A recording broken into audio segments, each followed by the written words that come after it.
All right, we are live. I've been waiting to do this podcast for a long time. Ethan Levi. I always want to say Levi. It's Levy. Okay.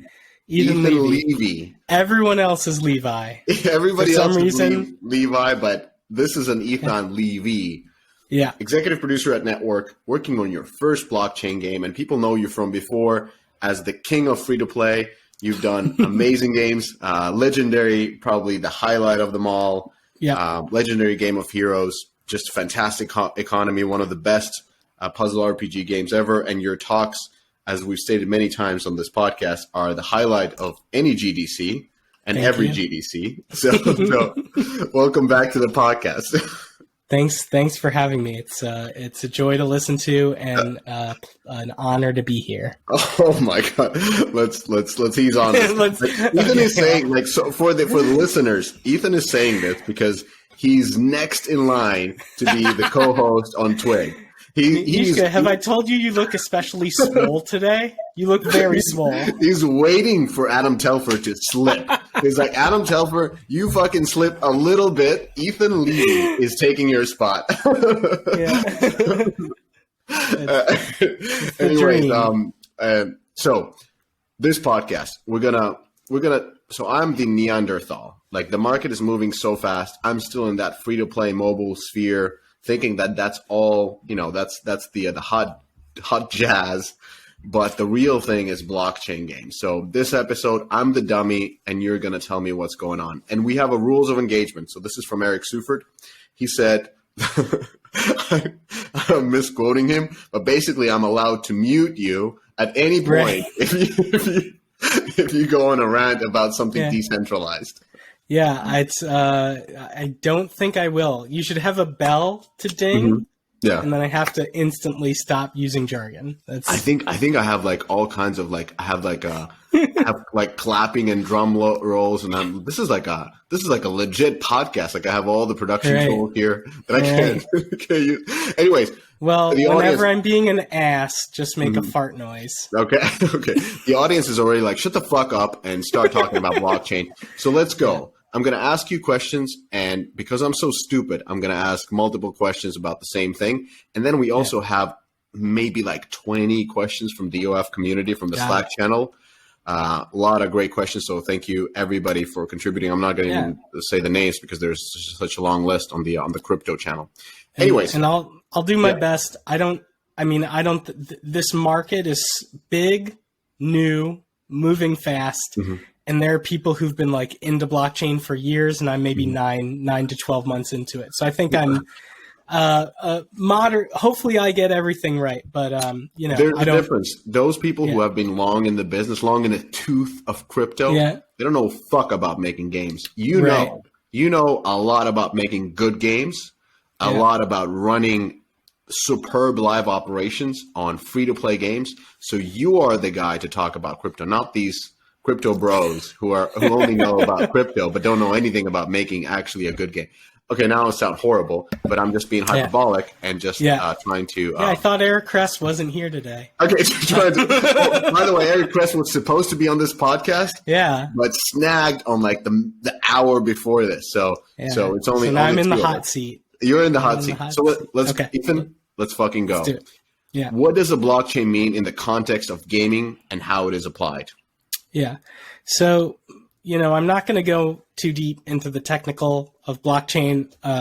It's a decentralized distributed database that processes things trustlessly in something, mining, staking, nodes, trustless, decentralized. I don't know, words. Mm-hmm. There are really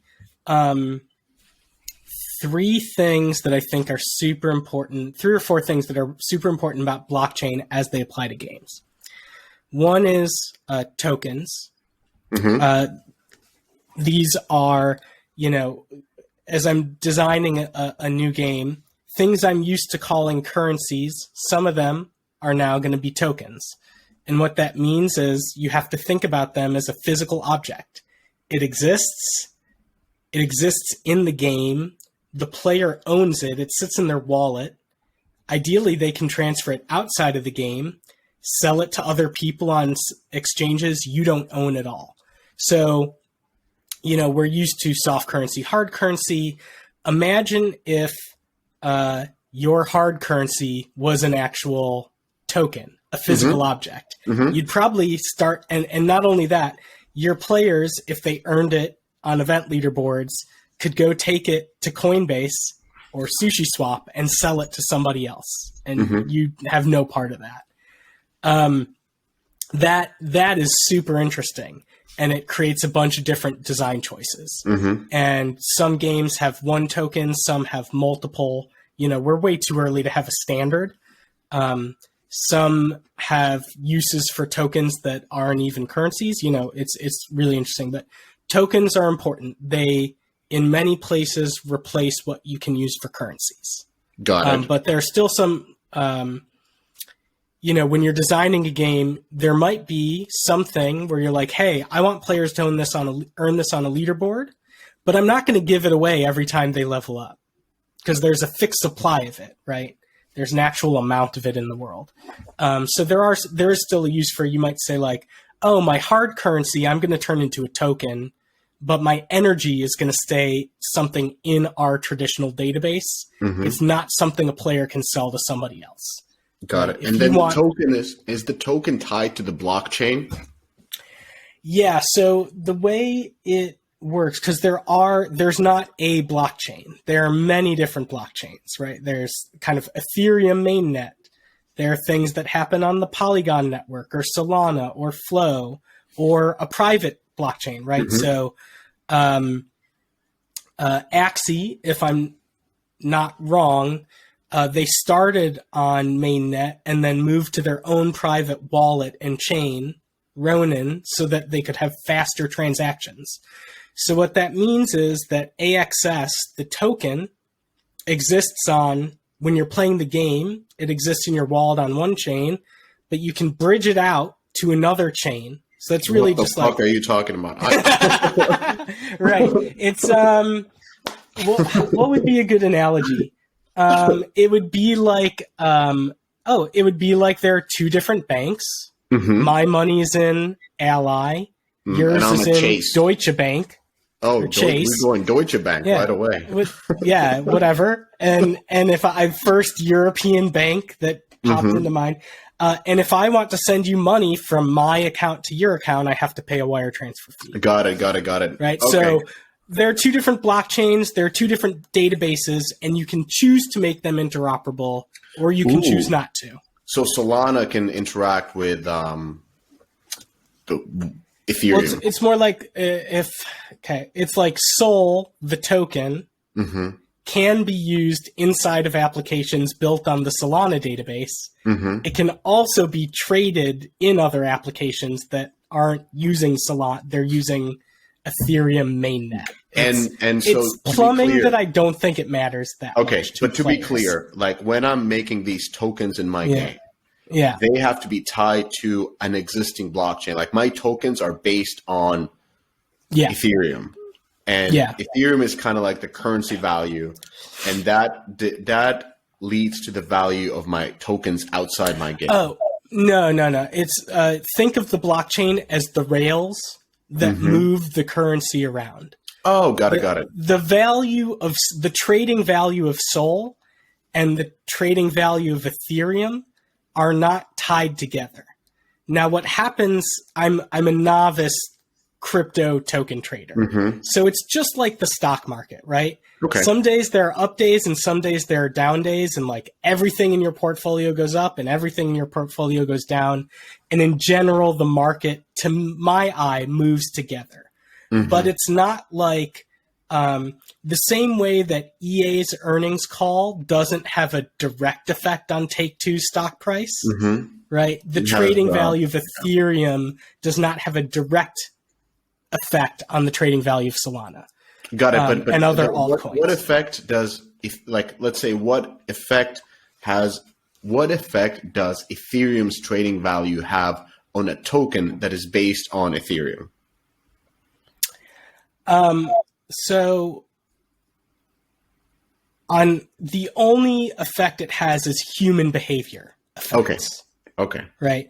And something that is very noticeable is that people who were early into ETH or early in Bitcoin are very rich.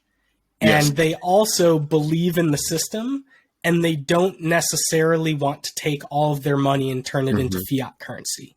So a lot of what is happening is you're seeing people take Bitcoin wealth or ETH wealth, or now, Doge wealth or Shiba, whatever their thing was.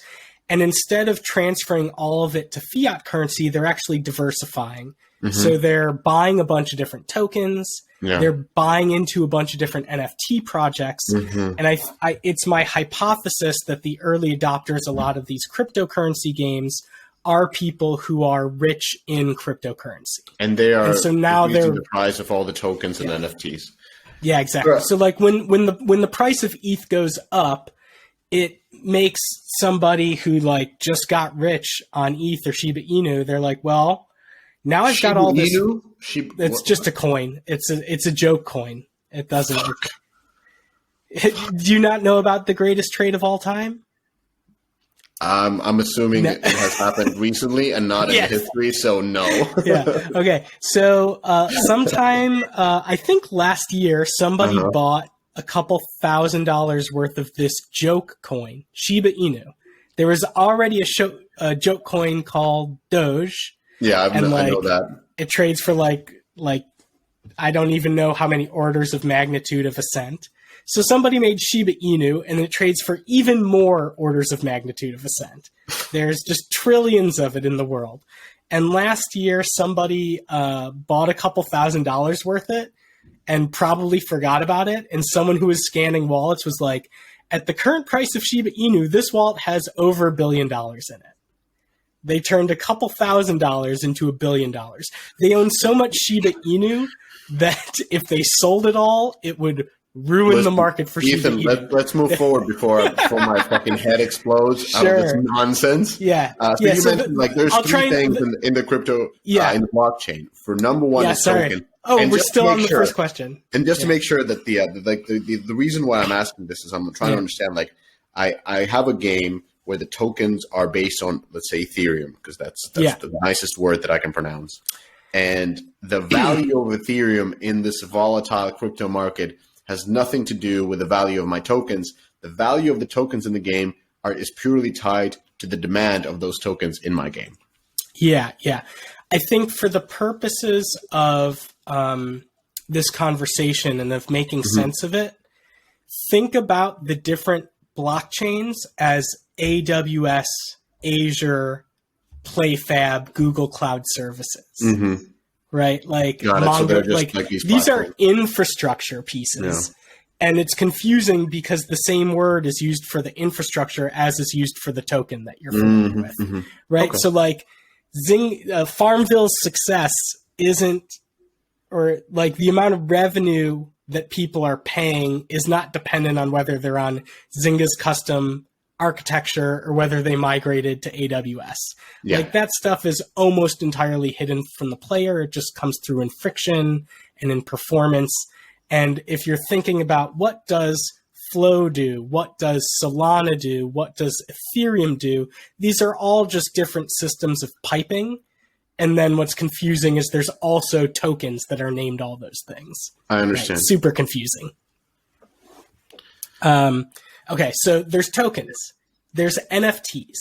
The difference between a token and an NFT, all tokens are the same. So if you're running Legendary, every gem is the same. NFTs, there can be instances of an NFT, but each one is different. So these are what you would use for heroes. Or I think you guys are building a first-person shooter, right? Third, but yes. Yeah. So, let's say it's, if you're building a shooter, if you had a shooter where players cannot invest in and level up their guns, every, Eagle handgun is the same, then those can be tokens, right? Because they're all the same. And if it's unique, then it's NFT. Then it's an NFT, right? Because my instance of it can have a higher level and thus different stats than your instance of it, right? So if you take a game object like a gun or a hero or a skin, and you turn it into an NFT instead of a normal database object, what you're allowing a player to do is when they have that in their wallet, they can hold on to it as long as they want. They can sell it to another player. They can gift it to another player. They might be able to do that in a marketplace you own. They might be able to send it to a marketplace that you don't own and sell it to another player. So you might see, for instance, Aurore's an upcoming blockchain game. They have avatars that they sell. And if you want to buy an avatar right now and you didn't get it in their gotcha sale, essentially, you go to OpenSea, which is a website they don't control, a marketplace they don't control, and you buy your Aurore PFP from another player. So just like any trading cards, like it's not owned by. But exactly. So wait a minute, you said the what was the game? Aurore. Aurore, yeah. Aurore, yeah. You said there was a gotcha sale. But that's just I'm translating for the free to play gaming audience. So there was got it. PFP sale. PFP's profile pics, they're auto-generated pieces of art. So on August 31st, they sold 10,000 pieces of art. So, and each one was random based on traits. So the easiest way for me to think about it is that day they sold 10,000 gotcha packs, each with an avatar in it. Each avatar was unique. They sold them for $500 a pop, and they sold out instantly. Isn't that gambling? No. Well, so I'm not a lawyer. You might have guessed from my last name. Yeah. Both my parents, one of my brothers, and many of my cousins are lawyers, but I am not. And I think that the legal and compliance piece of this is very tricky. It's no way settled. It will change many times over the next 10 years. But, going to a grocery store and buying Pokemon cards is not considered gambling. I understand. Therefore, there must be some legal way of buying random items that is not gambling. So something I could get to. It's fine. It's fine. Yeah. That was probably the best analogy you could say. Going to a store, buying Pokemon cards, or in my case, when I was a young cat, I bought hockey cards. Oh, I bought Magic cards and of course, superhero trading cards, and by bought I mean shoplifted from Toys R Us. You shoplifted Magic cards from Toys R Us? It's more embarrassing than that. I shoplifted DC comic trading cards from Toys R Us. Ethan, I did the same. I was a little kid. Oh my god! And I shoplifted Magic cards. You are like before. By the way, for the audience, before we started this podcast, Ethan is like, looking at this video, we look like we're from the same village. Yes, we are brothers from different mothers from the same village. And we even shoplifted the same shit. Ridiculous. Yeah, what can you do against your genes? Nothing. We're wired the same. We're wired. Oh my god! I was 11, by the way, so that crime is not anymore. Yeah. So it was only 10 years ago. Yeah, that's true. It's only 10 years ago. So okay, two things: tokens, NFTs. What's the third thing? Oh my goodness! Tokens, NFTs, marketplace. Marketplace. This is what's super important about. This is, if you read my Top Shot article, like this was the moment when I saw the potential.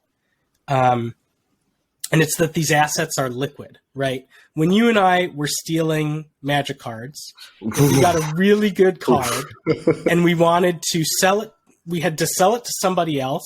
Yes. There was no, we couldn't look up a price. I can't remember if there were probably magazines that priced baseball cards, but not Magic cards, or you had to take it to a trading card shop where an expert would rip you off.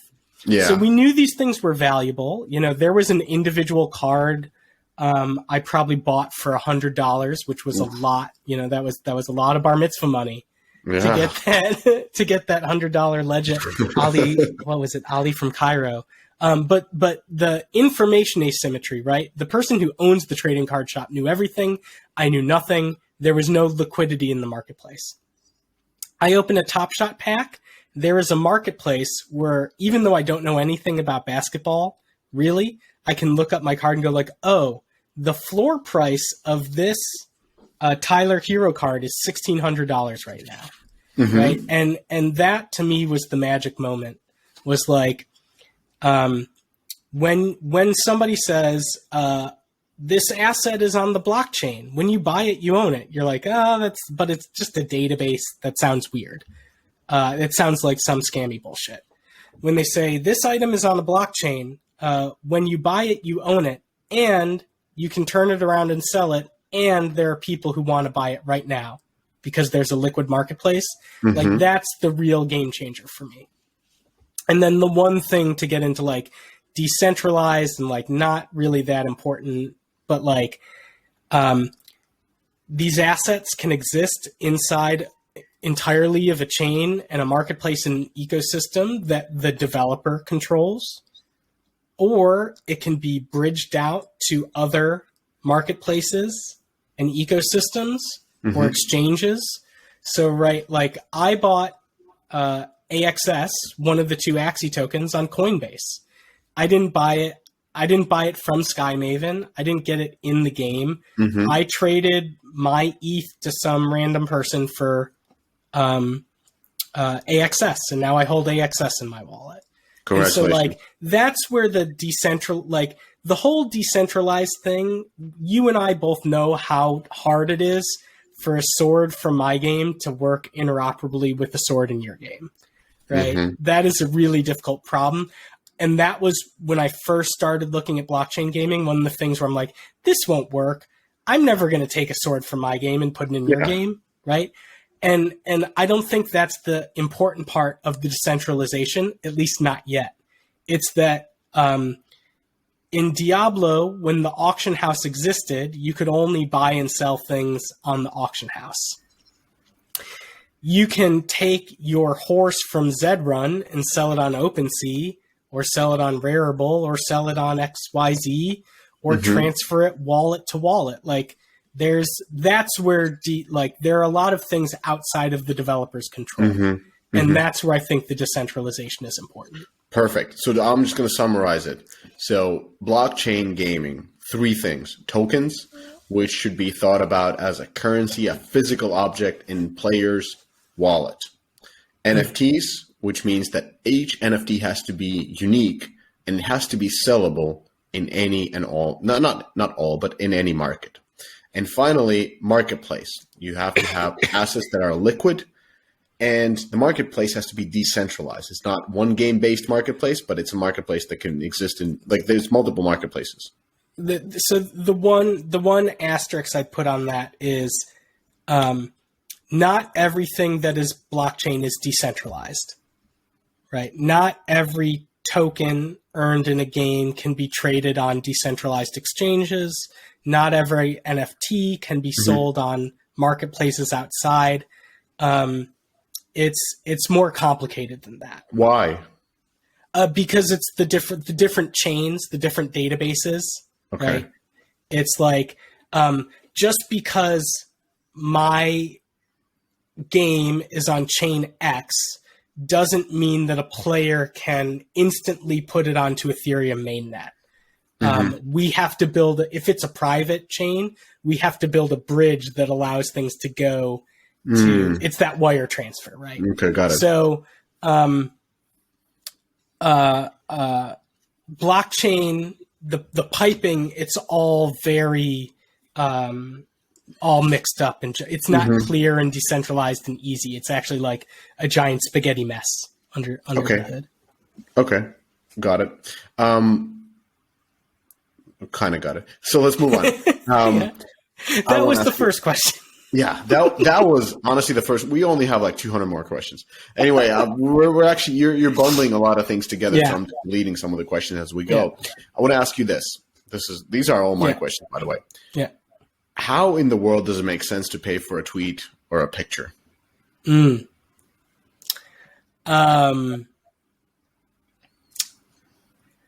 Whoever bought it, it was worth what they paid for it at the time they paid for it. That's all I can say. So when somebody buys a tweet at a Sotheby's auction, we can make some assumptions. That person was probably rich, so the amount of money they spent on it was not the same impact as if you or I had done it. Mm-hmm. They probably were doing it to feel good and for some status. Or maybe because they viewed it. Charity is exactly for that. Yeah. Like, please, people. Yeah. So, when I first started being a free-to-play consultant and evangelist, I would go on stage and I would be like, spending money in these games makes no sense. But people do it anyways, and they do it largely because it makes them feel good. And so whoever bought that tweet or that picture of the New York Times website front page or whatever, a CryptoPunk, part of its status, part of it could be investment, curiosity, boredom, like who knows? People are very mysterious. Okay, so there's just no reason. But the thing is, it's just people are predictably irrational. In the words of Dan, but I just don't understand. Like, there's a tweet that I can take a picture of that tweet and I can do anything. Like it's not unique in any sense, because the magic cards that we stole, they were our tokens. Like, we helped them. They were, you couldn't, like, nobody could play against me with the same cards unless they had those cards. But if somebody has a picture of whatever or a tweet. Oh my! I don't even use. And Twitter, they don't actually even own the thing. They own a pointer in a database. Exactly. That points to the picture that anybody else can. Exactly. Look, I mean, I think that the people who make those purchases, they're probably viewing it as an investment more than anything, and so they're placing a bet, and a lot of those bets have paid off. Some of those bets are not. Yeah. But that is what I imagine people are doing it. They're either doing it for that or for status. Yeah, the problem is just they don't like. What do they own in that? I mean, this is okay. This is going away. But I mean, most of the fine art in the world bought on auction sits in warehouses and free ports. I understand. Most of the classics and treasures and Banksies and Picassos, they're not on people's walls. They're in free ports and wherever. Like, this isn't new that people are buying these luxury items for reasons other than to show them, which is what, on paper, the point of buying a and we're kind of just making the sort of assumption that with the art, which is unique piece of art done, that is unique. It's a unique physical piece of art. And now we're just taking this leap of like, well, somebody wrote a tweet and it was really liked and retweeted. Yeah. And anybody can and not even the person who wrote it, now somebody else owns it. It makes no sense. Like it just makes no sense at all. Like I was with you on the tokens and the NFT and the marketplace, but now I'm just off the bandwagon. So let's move forward before I go crazy. I wanted to ask about the crazy prices paid for different NFTs and games. You mentioned before, like just recently, that a lot of people who made bank on crypto have invested into NFTs and invested into different currencies, whether AXS or so forth. Is that something that has increased the prices of these different tokens and NFTs? That is my hypothesis. I don't have proof, but my the story that helps the market make sense to me is a lot of people got rich on different tokens. They hold a lot of wealth in those tokens. They believe in the crypto future, so they don't want to turn everything into fiat and get taxed. They want to keep their stuff in tokens, so they're probably diversifying, putting a bunch of bets out there and seeing what pays off, and also supporting projects they like. Yeah. So I think that the higher the price of Bitcoin and ETH, like the more value somebody has in their wallet, the more that splashes onto everything else in the space. Got it. So it just raises the whole tide. Trickle down economics. Right. But in crypto. Right, exactly. Good old Republicans. All right. You live in North Carolina, right? South Carolina. Same thing. Very red state, yes. Super red. Congratulations. The people are lovely. Super nice. Open carry is a lovely thing. It makes people smile. I don't know if we have open carry in my state. I'm sure you do. I don't see a lot of guns around. I'll say that. I live look at any pickup and you'll see a shotgun in the back window. Anyways, I know people from the South. They're really nice. They're also strapped. Yeah. So when I think about play to earn, yeah, I'm thinking about like just taking away blockchain. Like even before, let's say World of Warcraft. I would grind for some shit, and I'd be able to get some unique items, and I would be able to sell those items in some shady marketplace because it didn't have that liquid marketplace. Yeah, and that's essentially black market or gray market. Exactly, that's essentially play to earn. Or you'd have these, farms with people who are farming for gold and selling it through it, and then it kind of got changed by the developers selling directly to players, and then suddenly we got microtransaction, and then in the end we have free to play. Yeah. So in that sense, we kind of had play to earn. But what is the new definition of play? Yeah, I mean, I think the important thing is taking something that was a black market or gray market activity and making it sanctioned, right? Like if you got caught gold farming or selling accounts, the terms of service probably said you could get banned. And people were banned for that, and the developer didn't get a cut. So play to earn gaming, pretty simply, people play the game. By playing the game, they can earn tokens. Those tokens generally have some in-game use, just like any hard currency would. And they probably also have the ability to trade to another player for fiat currency or other crypto tokens, or sometimes to stake. So it's on the face of it, no different than playing a game and earning hard currency. As an operator, it's much different, right? Because in a free-to-play game, think about AFK Arena, or they're very generous with their hard currency, right? Just as a free player, you can earn you can earn probably $20 worth a couple times a week and do a 10 pull on the gacha, right? In a world where it's not just a number in a database. Every time I'm giving a player hard currency, I actually have a treasury that's filled with hard currency. And so I say, okay, you won the leaderboard today. Here's 10,000 of this gem. That has an effect on every other player and everyone who holds the currency because it's real and it exists within the context of a market. And so as an operator, you probably,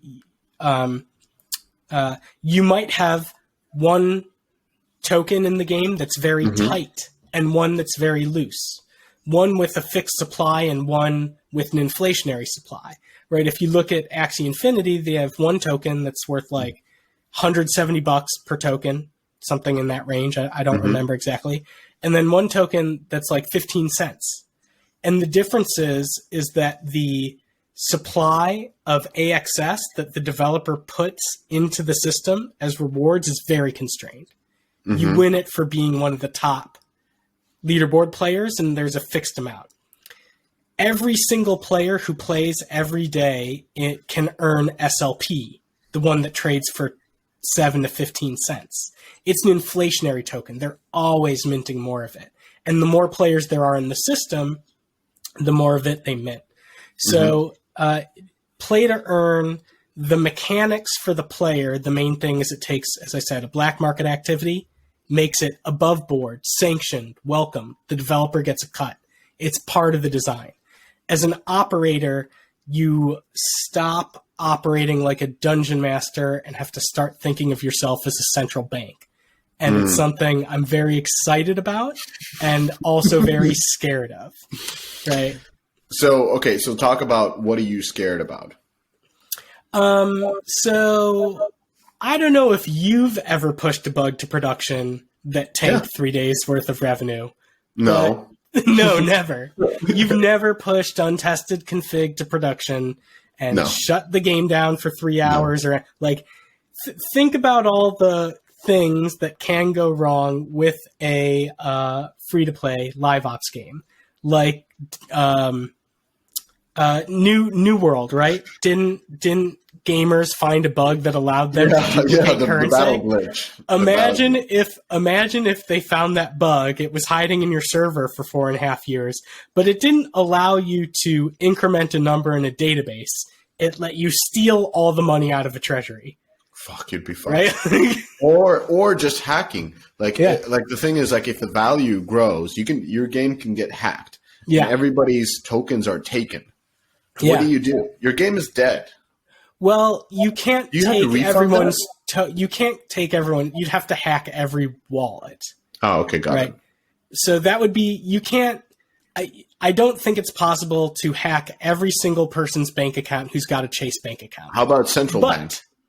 Yes, that's possible, right? Like somewhere, some group of people have the keys to the Axie Infinity treasury, right? So there's like, oh, in my spare time, I'm writing Ocean's 11, but they're not stealing physical objects. It's a social attack to steal the Axie Infinity treasury, right? Oh, that's a real thing that can happen. They're going to make a virtual honey trap. Yeah, exactly. On Pornhub. Oh, God. So, the security concerns are magnified because of the real world value. It's super. Everything that makes it exciting and like the brand new wild frontier also makes it very frightening. Damn. And how do you balance this type of a game? Like who can, like, what are you going to hire an economist? Not to start. I'm like an amateur behavioral economist, but but you're talking about central bank. Central bank doesn't need behavioral economics. Yeah, like it needs real economists. At the start, I mean, I'll just tell you how I'm going to run my team. We're 8 people right now. We have a lot of operator experience in live ops, and there's a lot of operator experience in the company. There are people who are better than me at live ops, like Hide and Daniil and Mark and Tiffany. There's a PhD level analyst, Yavuz. Like, there's smart people, and we're going to lean on all that experience and expertise for as long as we can. And then if it becomes clear that we need an economist, we'll hire an economist. Right? If we need, I can see a very real world where we need a professional trader to tell us how to turn our treasury into revenue, right? Because something people will be doing, right? They're not standard free-to-play game. I buy hard currency from Apple. Apple keeps 30%, they give you 70%, and then when I spend the currency in the game, it doesn't matter. The revenue's there. Imagine instead, I buy my currency from some player in Venezuela. I evolve a hero, so I then give the currency into the central bank. So the central bank hasn't booked any fiat currency revenue yet. They've just increased their holding of the token. And they, as the operator, have to balance out, well, I want to make revenue for my company. I want to fund my game's development and buy more performance marketing and get a high-end 3D trailer and, fly the game team out to Malta for a week on the beach and all these things. There are all these reasons that I want to turn my treasury into money. But turning my treasury holdings into money also has effect on the players and on the game economy. And so, like, this is where I could see, like, wanting a trader or an economist, or hopefully we can just figure out some simple rules around anticipated demand and supply. But, like, there's some real tricky questions about how you turn your token holdings as the operator into revenue, into recognized fiat currency. And it's like, I don't know, it's really cool. It's super different and very, and I think my hope is, and probably, a couple of years from now, I'll come back on the podcast and talk about what a stupid idiot I was. But my hope is that those moments become obvious, right? Yeah, so you're just going to ease into it, not get on this rocket launch of a growth of like 600 million raised by round B, by Series B. Yeah. So why do you need blockchain games? Like couldn't this exist without blockchain? Yeah, that's a question that comes up a lot. And the most, if not all of what is done that I've talked about with tokens and NFTs and the marketplace and fiat, like all that can be done with existing technology. Excuse me. The thing that I think is important is that for whatever reason, consumers have trust in blockchain technology. And it's not just people who read VentureBeat and listen to Deconstructor of Fun and, have a .eth Twitter handle and a CryptoPunk. That's the same audience, like one right, to right. one. It's not just them. Like as I've said, as I like to say, like my whole crypto journey started because out in a playground in suburban Charleston, South Carolina, some other dad started asking me about NBA Top Shot. He said, I'm like, howdy. Y'all heard about NBA Top Shot? Y'all, my brother-in-law? No, it's not that bad. Oh my God. But normal people, I think Bitcoin and Ethereum, and it's been in the news enough for a long enough period of time, and enough moneyed interests have put PR and marketing and all sorts of things, and there have been enough real-world examples that normal people trust the blockchain technology right now. I don't think a player in Venezuela, like an average one of the 1 million DAU that Axie Infinity has, do they understand or care or need to know what the difference is between having a Ronin wallet and having a MetaMask wallet? Like, it doesn't matter to them. But they trust in the general concept. Or at least they trusted it enough to try it out. And then they found that they could play, earn a thing, sell the thing, and pay their rent with it. And so that trust is actually, I think, the most important thing that blockchain brings to the table for game developers. None of the technology, I mean, it's the whole distributed ledger thing is very unique, and some people care about it a lot, and that's a fundamental building block of that trust. But just in terms of like everyday users, yes, you can do all this stuff with other technologies. But for whatever reason, we've hit a tipping point in trust. And that's when I got really interested in blockchain games. And I wanted to ask, like, there's insane amount of hype around play to earn games. And the amount of hype is so disproportionate to the amount of players actually playing these games. Right. Why is that? Like, even Axie Infinity, according to the rumors, like 85 to 90% of the players are in Southeast Asia. Right. Like, I see that as a good thing. Like, that to me is an amazing opportunity. Right? Yeah, but I mean, imagine having a profitable game with 1 million players in Southeast Asia. Like, what's that going to turn into 10 years from now?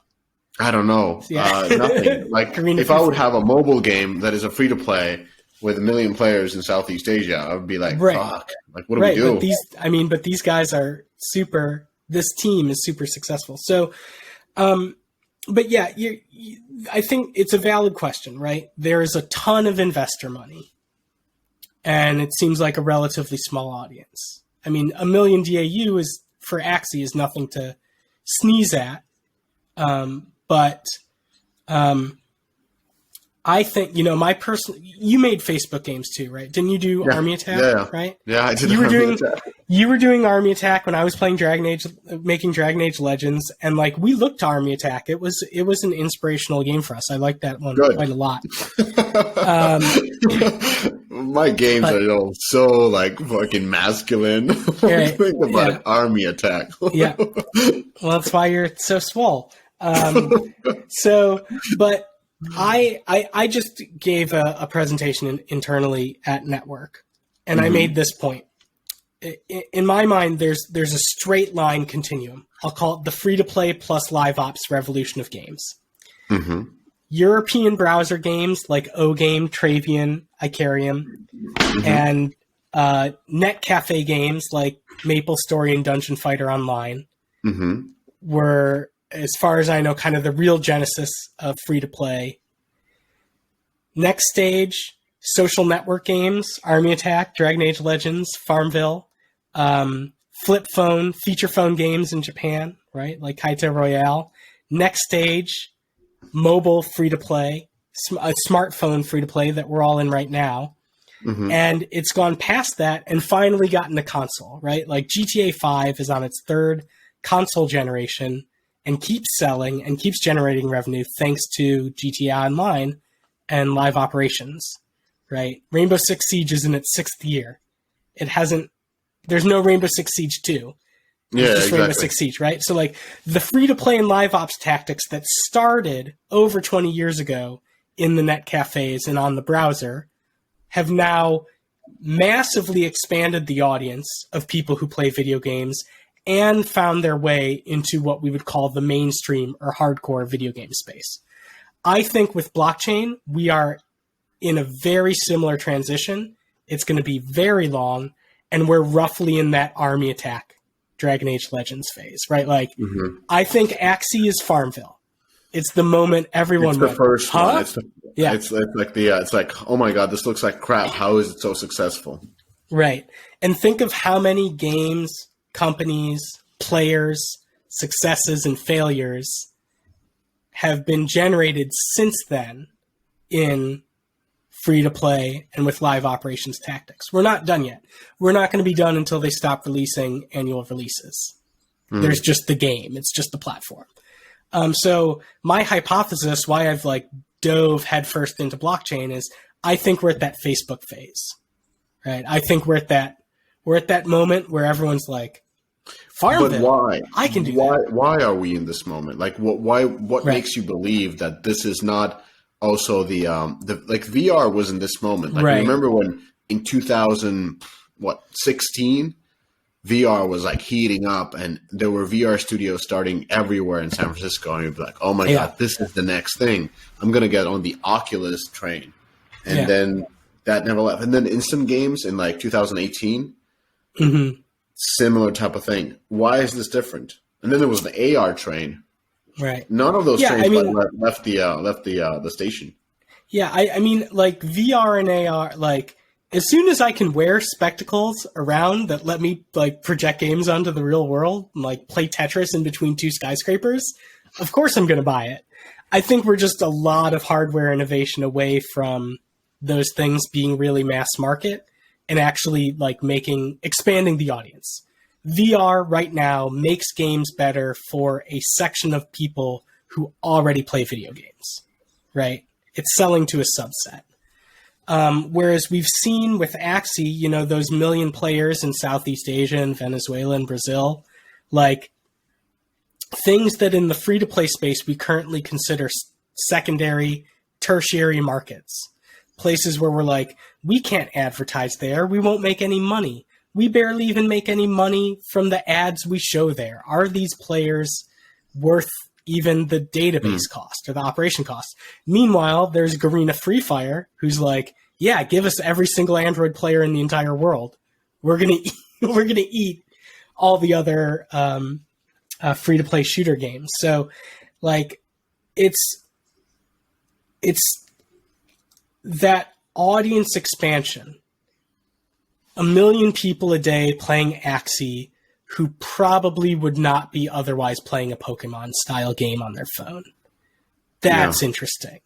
And that's what makes me go like, well, if I know what happened when Farmville was made and how it's progressed over the next 12 years, what's going to happen?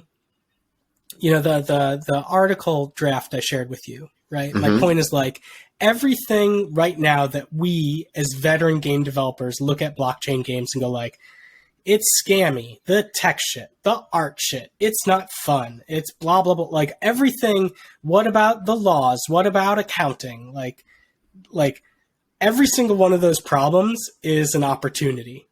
And the people who figure out those opportunities are going to get rich. They're going to build long-lasting games. And so I think the investment hype comes from people with either a similar belief or, again, like wanting to make that barbell bet. Like, if you are a hedge fund or a VC fund and $100 million isn't a lot of money, which there are many, like $100 million, this is a great space to make a bet in a platform or to make 100 bets in different platforms.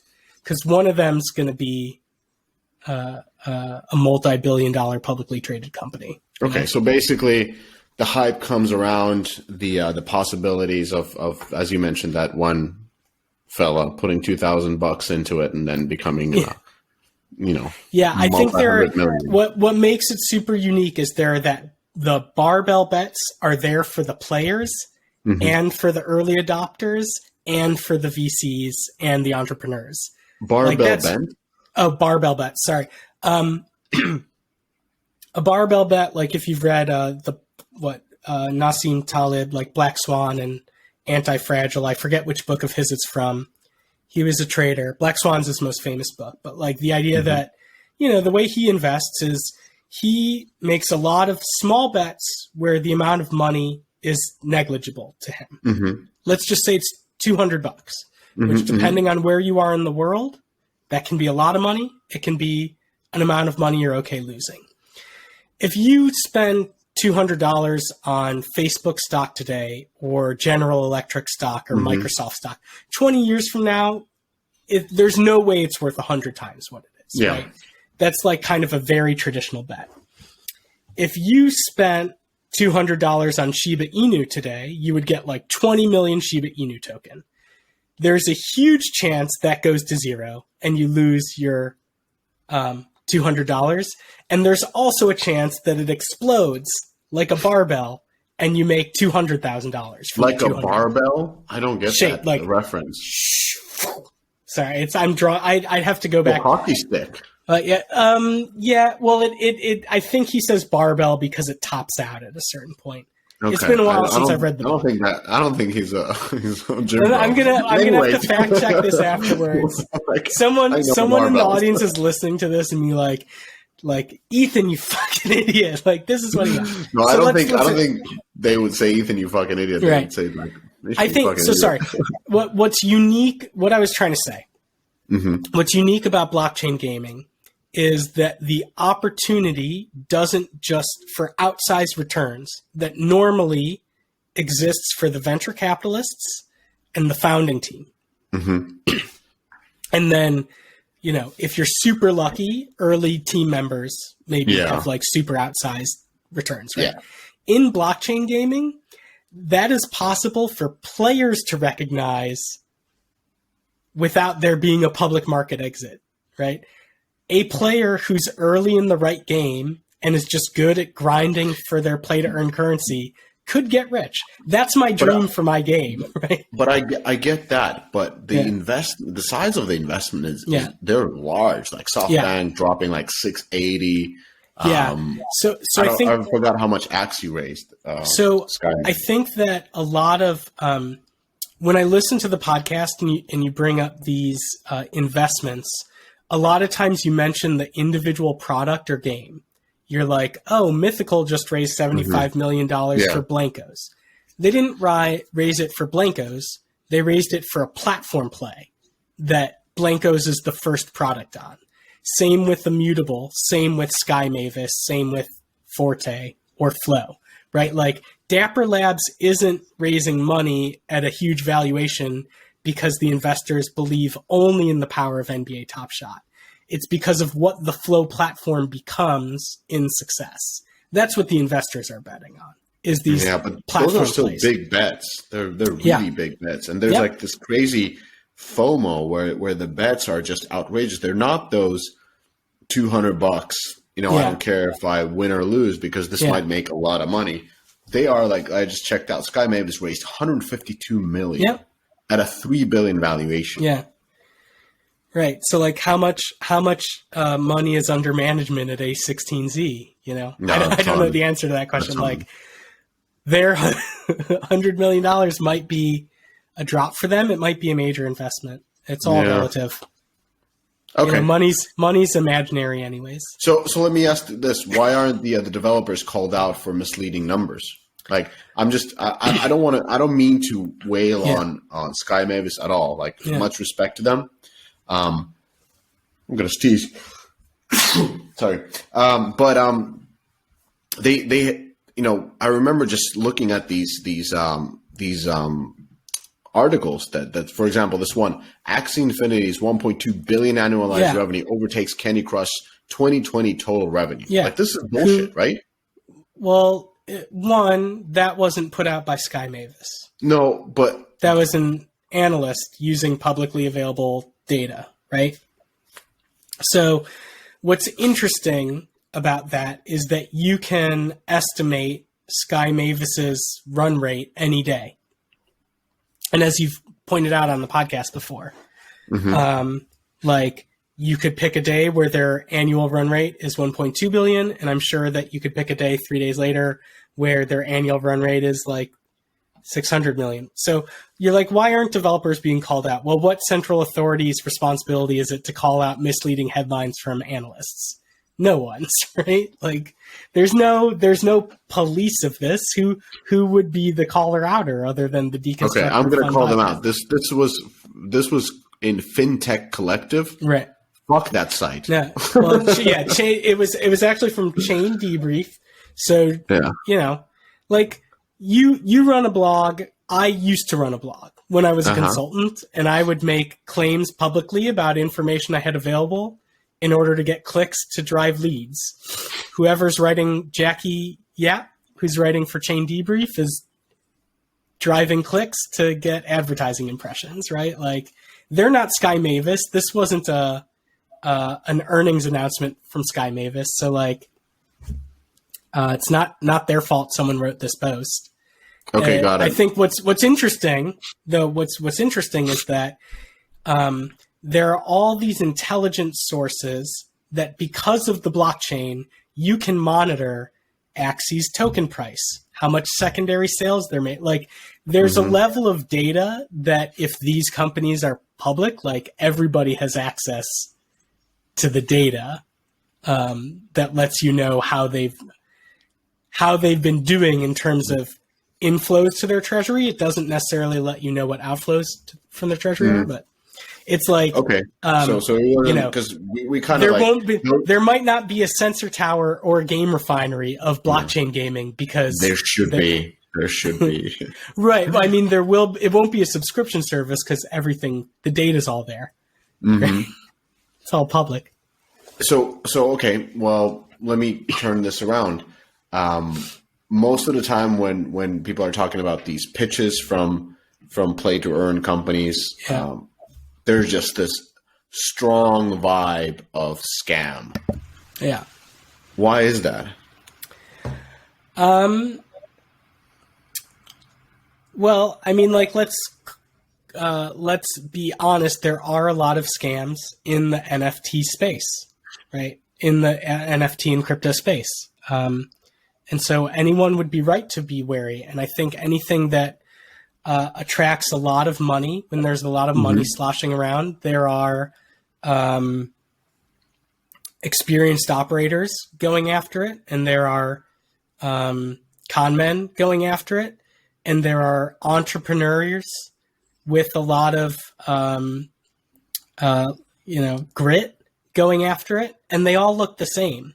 And I think the skill of an investor, I mean, it could just be luck, but the skill of an investor is figuring out who's real and who's not. And, it'll be interesting to know. It's just like anything. Like, are VCs, are the bets on what they invest in and what they pass on actually any better than flipping a coin? Or, like, that would be a very interesting. I would love to do that study and write that paper and just, like, embed an A16Z and flip a coin on every investment decision and see over 20 years if I outperformed the experts. And, like, if anything I've learned about the stock market is right, we will either do the same or I'll do better. right? Like it's like index outperforms everything. Exactly. Shout out to Vanguard. Yeah, Vanguard.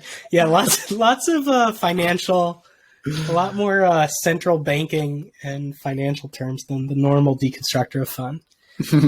So yeah. In short, I think the being wary of scam artists if you're looking to invest or even looking to play or buy PFPs. You know, it's not easy to tell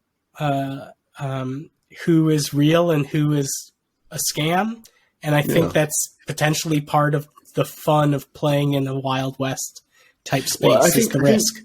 I think Sufer does it well when he analyzes them, because these blockchain companies, because he goes back to the basics. Like, you know, do you know how to make games?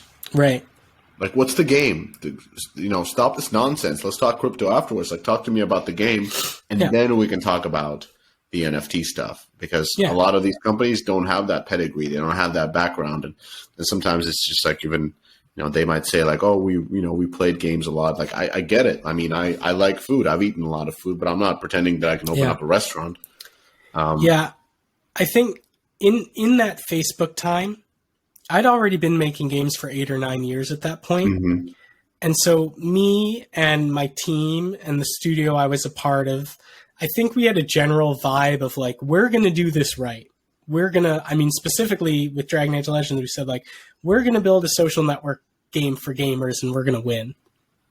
That was the totally wrong attitude to bring to that moment in history. Yeah, that's a good point.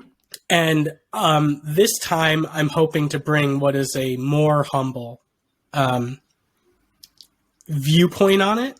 I mean, if you've been listening to me talk, obviously I'm a huge egomaniac, so more humble than previously, but still egomaniacal. But, you know, I know me and my team can build a great game, but in order to win in this blockchain space, it will take more than our existing skills of building a great game. We have to figure out what those 3-person teams of total neophytes who just raised $20 million in their ICO or in their NFT initial minting, like, what are they doing right that we've never done before? That's to me the challenge of like literally this moment right now. That's the discussion we're having right now.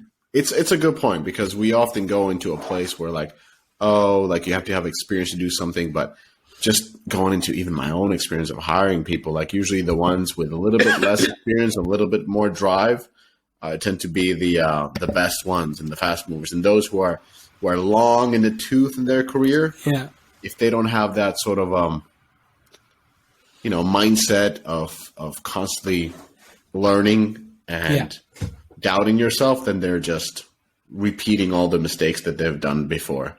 Yeah. Anyways, this goes to a different stuff. Let's go to the questions that came in from the DOF community. Of course. So let's start slamming these in. We're an hour in already.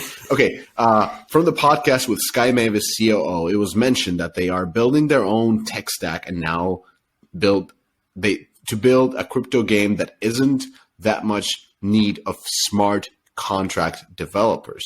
What tech stacks are out there to build your own marketplace tokens and mint NFTs that could work with Unity or Unreal? Got it. So, as I said earlier, right, like the space is so big and so fast moving. Mm-hmm. And I've only been really into it for 9 months, so I'm not going to get everything. I'll just tell you some of the ones that come to mind, right? Forte is a blockchain game platform that's been around for a while and has a lot of good game operators at it.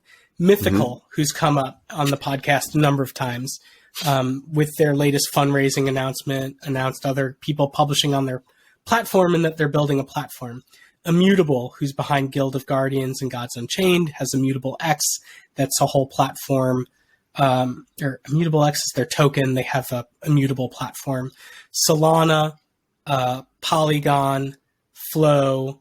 These are the things that come to mind, and every one of these has some level of successful projects out there. There's a bunch I don't know. There are probably new ones all the time, so that's what's top of mind. There's a lot of options, for who could be your. What's nice is like, I remember how horrible it was hiring before AWS was really a thing, and when every single person was trying to hire the same like 12 Flash programmers. And I think what's unique about this as compared again to that social network space is there are a lot of people who've actually like saw the light or drank the Kool-Aid years before me and have been building these platforms for this moment. So there's a lot of options out there and plenty I didn't even mention, I'm sure, but that's what comes to mind. With so many coins on the market, is there a particular one to focus on when developing games? No. I mean, it really comes down to your game design and what you are using tokens for, right? If you're only using tokens to generate revenue with no ability for people to do credit card chargebacks, then all you need is Ethereum. Just accept Ethereum or use, BitPay or whatever to accept things. But like each game is going to have a different design that requires different tokens, and you're not going to be using like this question, like Ethereum, Binance Smart Contract, Polygon, and Hive are all different things.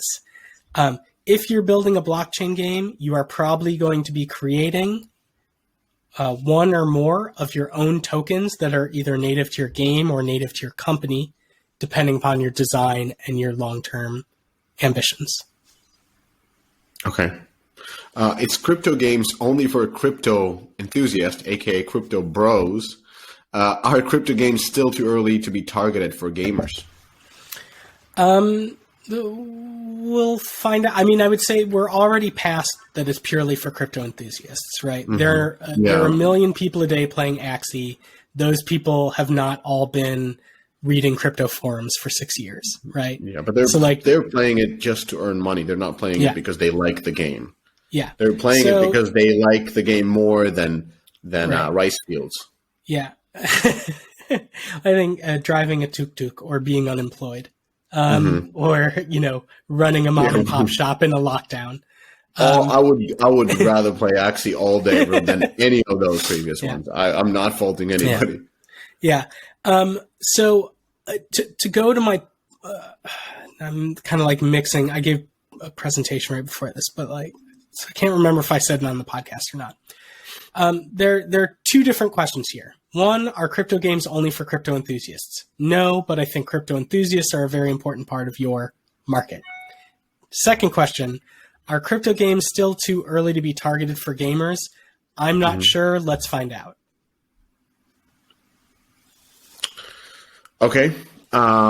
Is there any best practice to follow when making a play-to-earn game, or too early to tell? Too early. I mean, there's there's less than 100 play-to-earn games that are playable right now. So we are very, very early in what I think is a 20 to 30 year cycle. What does the target audience look like? What the geos, demographics, and interest of crypto game players? Either data or anecdotes would be good to hear. Well, I can tell you anecdotes. They're in Southeast Asia. Right. Yeah. I would suggest there's a very good 20-minute documentary on YouTube about Axie Infinity. It's called Play to Earn. Watch that, and I think you'll get a good idea of what one target market looks like. Think of how big the audience expansion of Facebook game and feature phone gaming was. There's no one target market. Any resources or information on how to balance the minting economies compared to free-to-play? I think it's too early to tell, but if I'm successful at all, I'm sure I'll write about it for the fine folks at Deconstructor of Fun. Ooh. It's the sort of thing I like to write about. Ooh. I feel like there's going to be a segment. Crypto with Levy. Crypto with Levy. That would be good. Well, let's workshop that. I think we can come up with something sillier. I'll figure it out. But yeah, I'd love Crypto to. Bros. Yeah. So what will be the most common reasons many free-to-play and other game devs fail when trying to enter this market? Yeah, I think that the biggest trap that we can all fall into is the Kodak trap, right? we're experienced. We know what a real game is. We know what good is. Like, there are a lot of reasons that your experience and wisdom can actually be a weapon that you use against yourself. So very typical in game development. Yeah, just be humble. Just be humble. If someone out there is successful, no matter how stupid you think their white paper is, or how bad their art is, or whatever you think is going wrong, take all those thoughts and put them in a corner and study it until you figure out what they're doing right. Yes. Take it into approach that whatever you did before does not fucking matter to what you're doing right now. Yeah. Like, you start from ground zero. It's only people who have shipped shit games know that you can go from a hit to a dud in a span of a year. Yeah. So we don't have that magic touch. Anyway,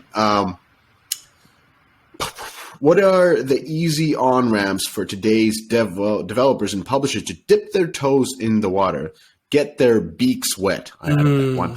Start with collectible NFTs that have no in-game value yet. Something else? Yeah, this is a great question. I have to... How to get your beak wet. Yeah. I think... I've got 3 kids under 6. I don't have a lot of free time.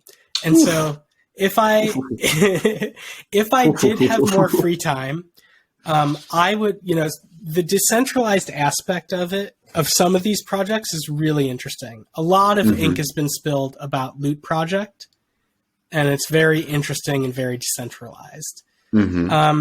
So if I wanted to tinker around and start to understand things more, I would pick one of these projects or communities. Let's just take Loot Project to start with, that was actually built to be decentralized and expanded by the community. Sandbox is another great example. I would join their Discord community. I would learn their tools, learn what it takes. Like, if I had more free time, I have 2 or 3 NFT extensions of Loot Project I would gladly do as free projects right now, just to understand more. So that's the sort of thing I would think about. I would think about I would view the space almost as open source, or as more UGC and creator possible than others. And I would think, how can I do a Solana hack project this weekend?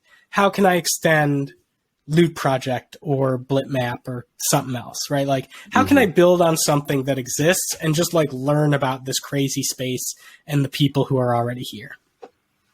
Okay. Let's move on. One of the most annoying one is that games don't have enough information inside them. Or this is sorry, not everybody at Deconstructor of Fun Slack is a great writer. Yeah. But let's take the message out of it. So the person is asking, not everybody have enough information about the games, and there's poor information on the website. Is always the community that comes up with simple solution for some stuff like reward list events or so. So the question here is, there's not enough information about the game, and it's very complicated, or these games. Yeah. And the question about it is, does that lack of information have something to do with the legal aspect of it? Because according to this writer, it seems that all economic info is always posted by users, not the developers. Yeah. All right. I'm going to interpret this question as best as I can.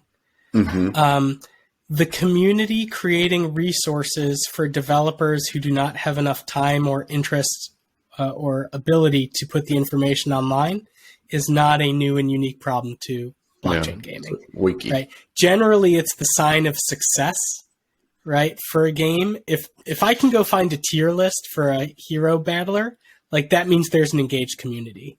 Yeah. So that's not new, and I don't think we have to. I don't think the legal picture is clear enough for anything. I'm a dev. You're a dev. We know what it's like to be super busy, and when there's 100 things that you want to do, and writing a blog post about X or Y is just one of them. It's not always something you get to. Maybe you're too busy working on that event. Maybe no one inside your company likes writing. Who knows? Yeah. Okay, so moving on. What platform would be the one that we could trust for NFTs, games, analytics? So essentially, what is the sensor tower of blockchain gaming? I don't know that it exists yet. We talk about DappRadar a lot. Yeah. DappRadar. Well, sensor tower, you should add crypto portion into it. That would be pretty. So yeah, DappRadar's something that we point to a lot. There's just like a lot of stuff. There's playtoearn.net/blockchain gaming is something someone on the team shared with me today. Again, we're very, very early. Very early. Like, I don't like, this is one of those things. This is one of those obvious things. What is the next sensor tower for blockchain gaming? What is the next PlayFab for blockchain gaming? What is the next X or Y? If you believe my hypothesis, these startup ideas are all around you. We should start one. Anyway, moving on. So, a lot of the hate from mainstream and social media when it comes to crypto NFT space is the adverse effects mining has on the environment. Would be curious if that topic has an answer the general public would be happy with, or is it a conversation crypto games just try to avoid? Some people lean into it, right? Like part of the sales pitch for Solana is that it's a more environmentally friendly blockchain. And like, if a blockchain platform is telling you they're a layer 2 or layer 3 solution, what they're trying to communicate to you, but maybe don't know how to talk normal is, we don't waste a lot of energy to do database transactions. So a lot of companies recognize that developers care about this, players care about this, and have developed solutions that are ahead of where Bitcoin is or where Ethereum mainnet is. I don't know enough about what's going on in Ethereum. Eventually, they'll move from proof of work to proof of stake, and that'll dramatically reduce the energy cost. So my personal thought is that there are already some technologies that have an energy consumption that are no different than using AWS or Google Cloud or whatever. I think that everybody cares about this, or like everybody who's there are some people who don't. The majority of people I know who I talk to who are developing blockchain games or dApps or investing in the space also care about this. Nobody wants to burn the world down for the sake of like a yacht or whatever it is you buy with your crazy crypto money. And my prediction is that the environmental impact technology solution will be there, but the meme, the thought virus that it's horrible for the environment will persist forever. There's no way to kill that meme. And so like, I'm not pretending it's not a concern. It's a big concern. I want to be on a proof of stake, not a proof of work chain. I value trees and walking in the forest. So I think if you're being a developer, 4x4s and pickup trucks. I'm not an ATV guy, but just if you're a developer, be part of the solution, do your homework, use a environmentally responsible platform solution. Okay. Let's move on from that. Yeah. Typically, what is the business model for developers to make money? What are the different revenue streams in blockchain gaming? So I think it's too early to know what typical is.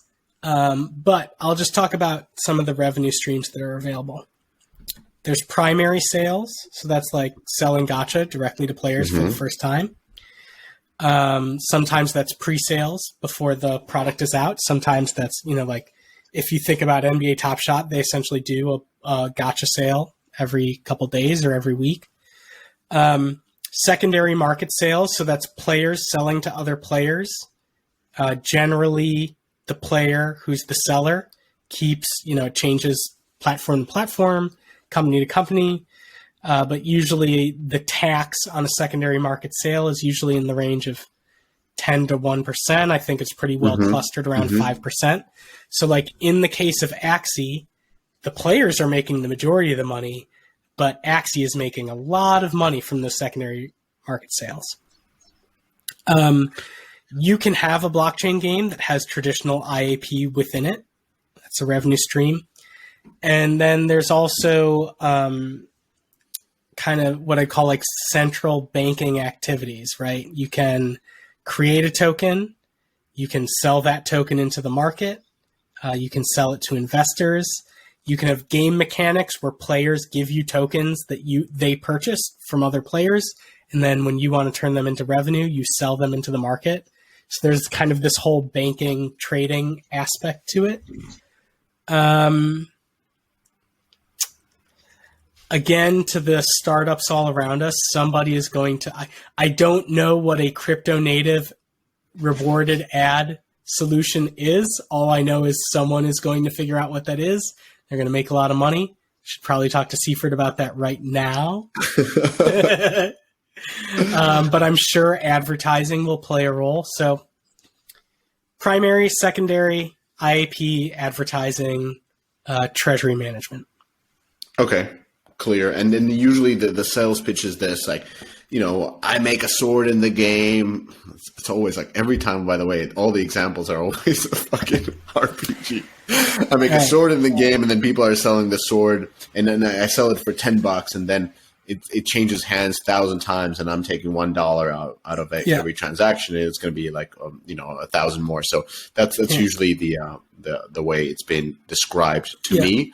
And it's essentially this fucking flywheel. Like this is what everybody's so excited that you can make one thing and it just keeps on selling and you're just minting money out of that. Yeah.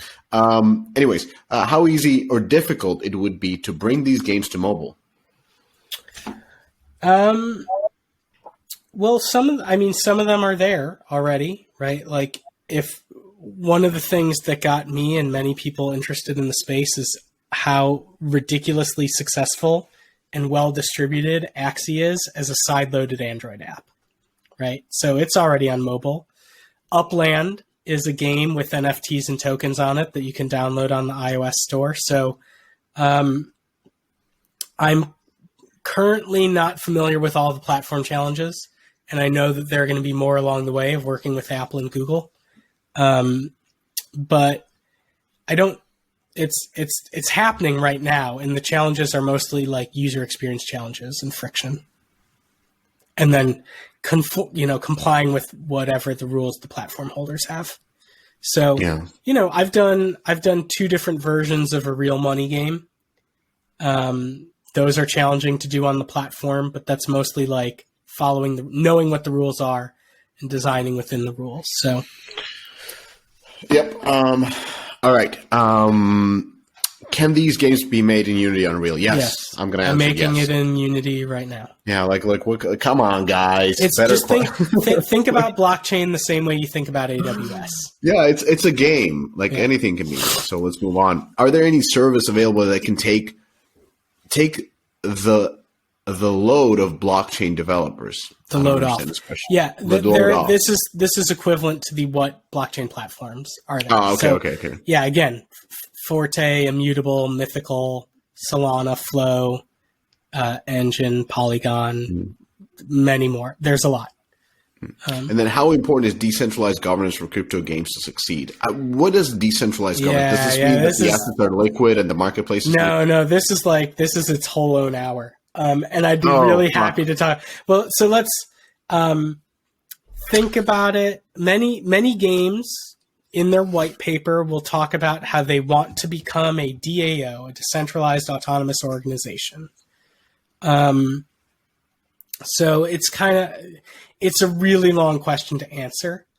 And I don't want to explain too much what DAO is right now. Just think of it kind of like you would think of open source. Think about it like an open source project with a bank account attached to it. That's the quickest way to get a mental model of it.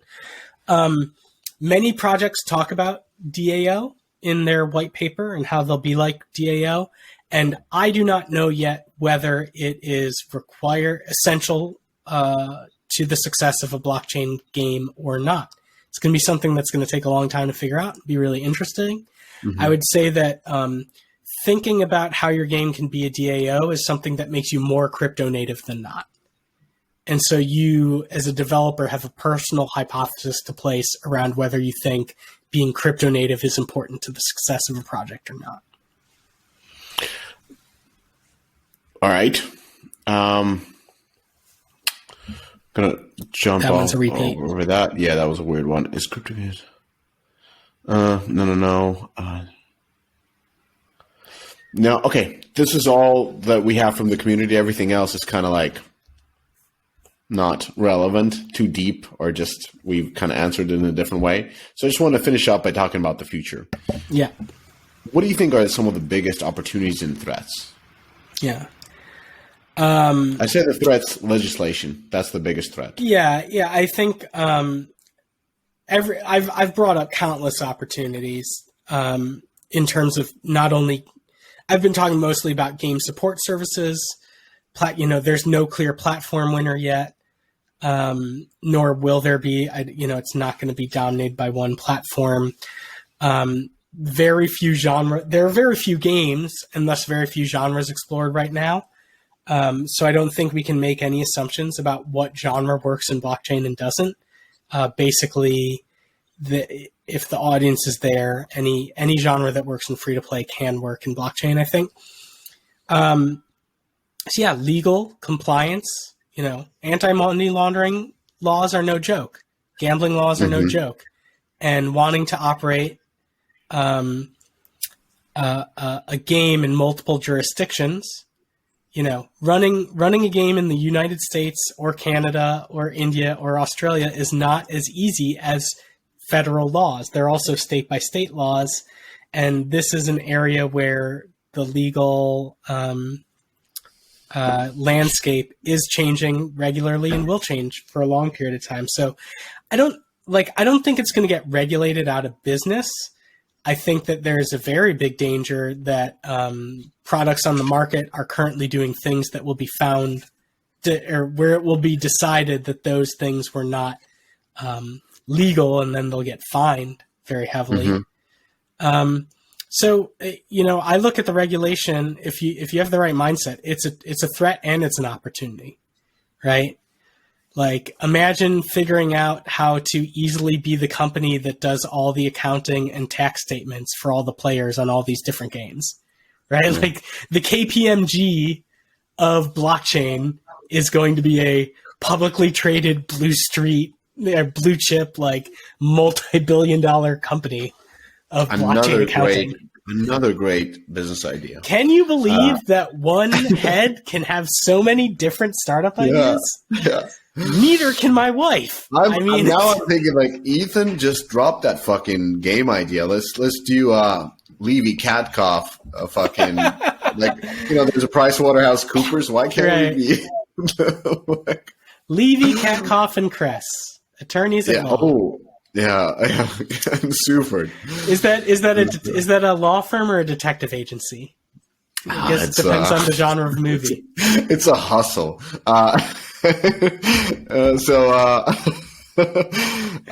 Okay. So there's a question like, do you think play to earn will become mainstream? We know that yes. You think it will become mainstream. Yeah. The question is, do you think it will replace free to play? No, I don't think so. The same way that free to play did not replace single player games. Yeah. My favorite game that I'm going to play this year is Ratchet and Clank on the PS5. Boom. I love that game. I will buy every mainline Ratchet and Clank they do, right? The majority of the gaming hours I spend this year will be in AFK Arena, right? Easy. So free to play did not supplant linear storytelling games, and play to earn will not supplant free to play or traditional gaming. It's just another business model that expands the audience and possibilities.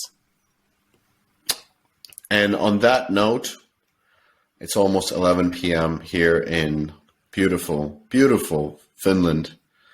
This dark and cold and rainy. There's no open carry and no pickup. And no sweet tea. How's your biscuit and fried chicken game in Helsinki? None. See, that's just not a life worth living. Exactly. Probably very good at smoking. There's KFC, first KFC ever. Actually, first KFC ever is opening this year in Finland. And I bet they're giving away their own cryptocurrency. Yeah, for KFC coins. Ethan, beautiful stuff. I feel like way more prepared. You wrote a beautiful article that is going to come out. I think I'm going to just publish this and the article at the same time. Awesome. You are better go copy proof it. Yeah, well, you're officially the crypto king of DOF, and thank you for having me. I'm gonna go and sleep on this. So awesome. It was a lot of fun to joke around with you. Yeah, thank you for making this dummy at least a little bit smarter, and on the behalf of the audience as well, thank you. So thanks everybody for listening. Love you guys. We appreciate you guys. Keep the comments coming, keep the questions coming, and apply to the DOF Slack group if you have at least 5 years in the industry. So there's a lot of no's. Anyways, bye.